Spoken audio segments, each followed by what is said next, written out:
Hi guys! Welcome sa aming vegetable garden.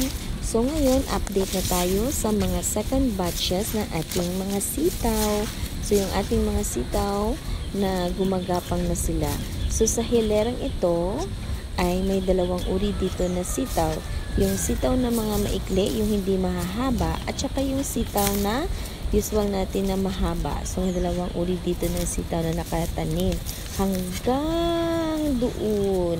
Basta mahaba ito, mga I think mga more than almost 100 ito na puno ng sitaw ang naitanim dito. So ngayon napataan dito tayo sa ampalaya. So mangunguha na lang tayo ng ampalaya. So itong ampalayang nakuha ko ay ito yung pinakamalaki sa lahat.